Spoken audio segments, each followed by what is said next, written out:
મારે તમારે કે તો એમ કે હાર માની લે, તું હારી ગયો. હવે પાછું અભિમાન આવ્યું.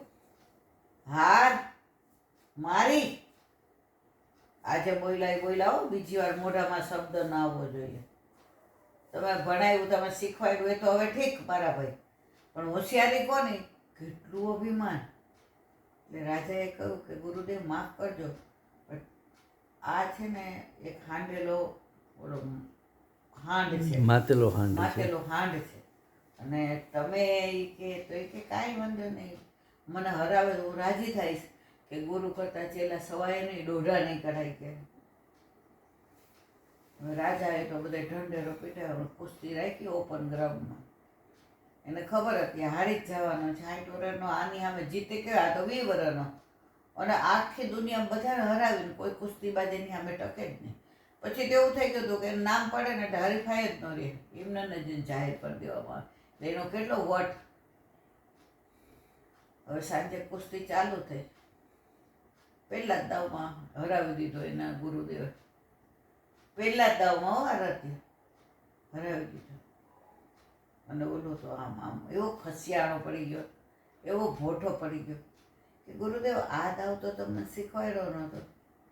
કે તું હમણાં કેટલું બધું બોલતો હતો કે આ પેલો ગુરુદેવ એણે મને, બાકી તો મેં જ બધું કર્યું. આ દાવ અત્યાર માટે રાખ્યો તો મને ખબર હતું કે તું એકવાર આ પરાકાષ્ઠે પહોંચીશ એટલે ઉપરથી નીચે લાવવા માટે આ દાવ મેં બાકી રાખ્યો હતો. એટલે હવે તું જીતી જા. પગમાં પડી ગયો. આટલું બધું અભિમાન મને હતું કે મને નીચે ઉતારવાની જરૂર હતી. હવે કોઈ દિવસ હું આવું અભિમાન કરીને ક્યાંય કહીશ નહીં. ત્યારે રાજાએ કહ્યું કે તારા ગુરુદેવ મારા દીવાન, પણ તને તો એના શિષ્યને તો કાંઈ મળશે જ નહીં. ગુરુદેવે કહ્યું મારી ઉંમર થઈ છે ને મારો શિષ્ય આટલો બધો હોશિયાર છે, મારી આજ્ઞા છે કે એને દીવાનો બનાવો. જો તોય ગુરુ અને ઠાકોરજી માફ કરી દે ને એવું કોઈ કરે નહીં. મુંજાય ત્યારે જવાનું ક્યાં? ગુરુદેવ પાસે. ઓલું એક ખબર છે કીર્તનનો ભાવ હતો, ગ્રીષ્મ ઋતુમાં મેં તને કહ્યો તો, હમણાં હું કહીશ એટલે યાદ આવશે, આરાધ્યને યાદ આવે. ગ્રીષ્મ ઋતુમાં રોજ જે ઠાકોરજી સામને જઈને મળવા જાય. આ એમ કે ગુરુને અને ઠાકોરજીને શરણે જાઓ, બે હાથવાળો તમારું કશું બગાડી નહીં લે ને સારું નહીં કરતી. ડૉક્ટરોએ તમને આટલી બધી ડિગ્રી લીધી હોય, ફોરેન ભણીને આવ્યા હો, અને ઓપરેશન કરવા જાય ત્યારે શું કે તમારા પ્રભુ પર શ્રદ્ધા રાખજો. અને છેલ્લે શું કે હવે આમને દવાની જરૂર નથી, દુવાની છે, ભગવાનને પ્રાર્થના કરો બચી જાય. જો આજે આટલો મોટો ડૉક્ટર એવું કહેતો હોય તો એને ઠાકોરજીમાં શ્રદ્ધા છે કે અમારા હાથ ચલાવવા વાળો તો એ જ છે, તો આપણને શેનું અભિમાન હોય? તો આ પણ શરણે કોને જવાનું? ઠાકોરજીને છે.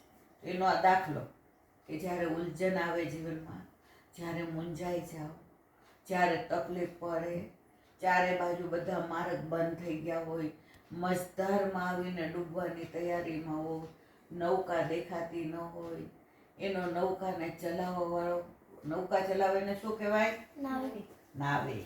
નાવિક ન હોય, હલેસા ન હોય, નૌકા ન હોય, મઝધાર હોય, ત્યારે તમને કોણ આવે? યાર ઠાકોરજી છે, બીજું કોઈ ના. અને ઠાકોરજી જ કૃપા કરે, એનો આ દાખલો. આ કીર્તન છે સુરદાસજીનું, બહુ સરસ.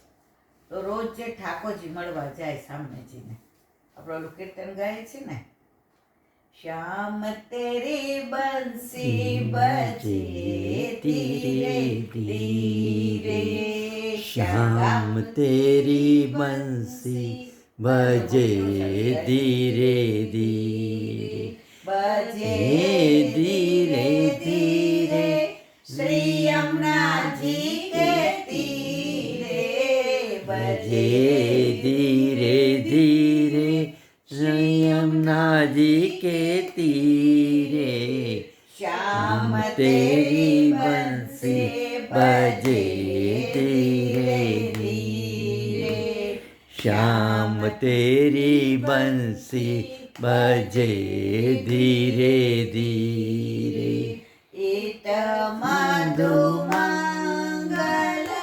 ઉત શ્રી દામા, ઈત મધુમંગલ ઉત શ્રી દામા, बीच में श्री कान्हा चले धीरे धीरे।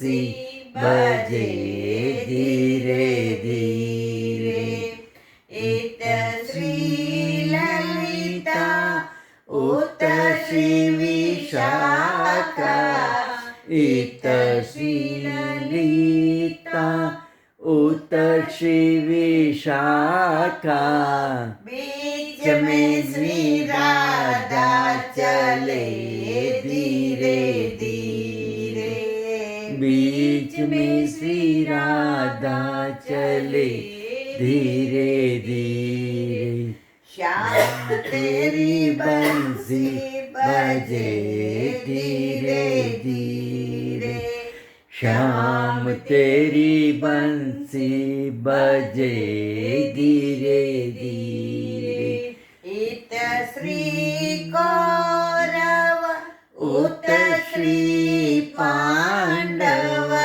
इत श्री गौरव उत श्री पांडव बीच में श्री गीता सुनाय धीरे धीरे बीच में श्री गीता सुनाय धीरे धीरे श्याम तेरी बंसी बजे धीरे धीरे श्याम तेरी बंसी बजे धीरे धीरे इत श्री वल्लभ उत श्री वैष्णव उत श्री वल्लभ उत श्री वैष्णव बीच में सत्संग सुनाय धीरे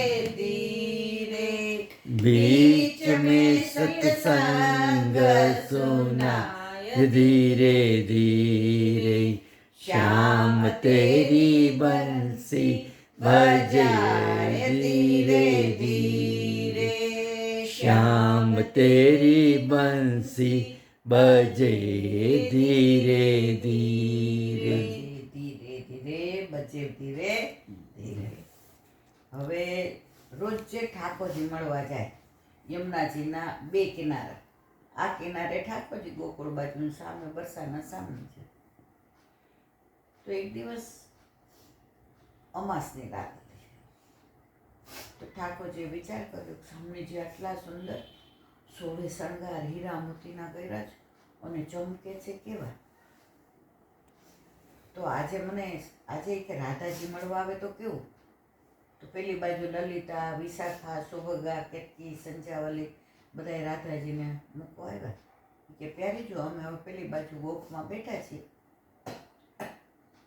તમે બૂમ પાડજો પ્રભુ મળી જાય એટલે અમે તમને તેડી જશું અને આ બાજુ